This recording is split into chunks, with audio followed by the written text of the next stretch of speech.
Man United fans still sing of Gerrard's slip and Demba Ba, former Liverpool boss Rodgers won't be an instant crowd pleaser.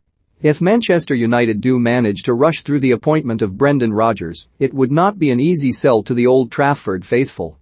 Here is a manager sacked by Liverpool, currently in charge of a side 4 places lower than United, and with a track record of late capitulations in the Premier League. While many of us believe Rodgers would be a fine successor to Ole Gunnar Solskjaer, he would not be an instant crowd pleaser. The Northern Irishman is a shrewd tactician, with a keen eye for a player.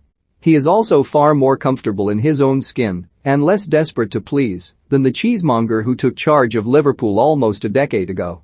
That Rodgers has inserted a get-out clause in his Leicester contract enabling him to speak to specified clubs, including United, should they make an approach, also suggests he is up for the significant challenge of replacing Solskjaer. Having sacked Jose Mourinho 3 years ago, United are reluctant to hire another bad cop. Rodgers is a modern man manager, but no glad sufferer of fools. Free bets, get over £2,000 in new customer deals. He is capable of improving an ego-heavy United squad without trashing the joint. But for United's support, so loyal to Solskjaer for so long, a former Liverpool boss would rankle. They still sing gleefully of Steve Gerrard slipping on his AE and giving to Demba Ba when the Anfield spring masterminded by Rodgers in 2014 ended with Liverpool blowing the title. And having guided Leicester into the Champions League places for the vast majority of the past 2 seasons, Rodgers oversaw 8 collapses and 5th place finishes on both occasions. Winning the FA Cup for the first time in the club's history was no mere consolation. United, of course, have one note for 4 seasons. But the United hierarchy, somehow, were impressed enough with Solskjaer to offer him a new 3-year contract this summer. They have now sacked him, with Leicester beneath them. Still, if Campo is stumped up and Rodgers goes to Old Trafford, it would spare United from the confusion they hinted at in the statement announcing Solskjaer's exit yesterday. This suggested that, having sacked a manager who should only have ever been a caretaker, they would replace him with a caretaker. Then an interim manager. Then a proper manager next summer. The assumption at any other major club would be that an agreement in principle had already been reached to appoint a specific new boss at the end of the season. Perhaps Mauricio Pochettino, the bloke backed by Sir Alex Ferguson, and the bloke who spent a year out of work, expecting United to phone before accepting the Paris Saint-Germain job. They still sing gleefully of Steve Gerrard slipping on his AE and giving to Demba Ba when the Anfield spring masterminded by Rodgers in 2014 ended with Liverpool blowing the title.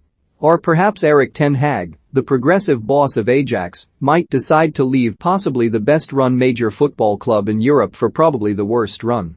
And if United were just waiting for any world-class manager to become available, then why hadn't they appointed Antonio Conte, who waited for their call after the 5-0 home humiliation by Liverpool last month? That Solskjaer survived such a car crash, only to steam headlong into another, when Manchester City demolished them 2 weeks later, suggested United's hierarchy held a bizarre belief that the Norwegian was the man for the long haul. Yet after another abject surrender at Watford, United finally bowed to what had long seemed inevitable to most. At Vicarage Road on Saturday, David De Gea delivered a perfect epitaph to Solskjaer's reign: "We don't know what to do with the ball, and we can't defend properly." It was reminiscent of the famous line which stated that there were only 3 problems with England's cricket team: they can't bat, they can't bowl, and they can't field. Yet that pearl, from 1986, was dispensed by a journalist, the late great Martin Johnson. This one was delivered by United's actual goalkeeper. And this air of "you don't know what you're doing" extends way beyond a woefully underperforming team and an out-of-depth manager. The ruling Glazer brothers and their men on the ground, led woefully by Ed Woodward these past 8 years, are a shambling rabble.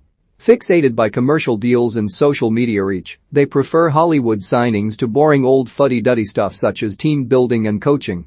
Each footballing disaster brings forth bespoke online apologies from United players, each attracting hundreds of thousands of likes, which managing director Richard Arnold can boast about when the figures are published. It is an extraordinary way to run a world-famous institution. But then United are a club for the age of memes and GIFs. Even the good moments under Solskjaer were generally instances of individual brilliance and breathless late comebacks, rather than results earned through tactical nous. This club has never recovered from the retirement of the almighty Ferguson, who left behind no real footballing infrastructure because he was such a genius he'd barely needed one. Initially, Solskjaer's appointment was a soothing dose of nostalgia for those Ferguson years, a fumigation of the place after Mourinho had stank it out. It was only ever meant to be a caretaker stint, but an early winning streak gave the Norwegian irresistible momentum. So if Rodgers doesn't come, what if this season's interim boss does the same? Does he get the gig full-time? You wouldn't put it past this lot to make the same mistake twice.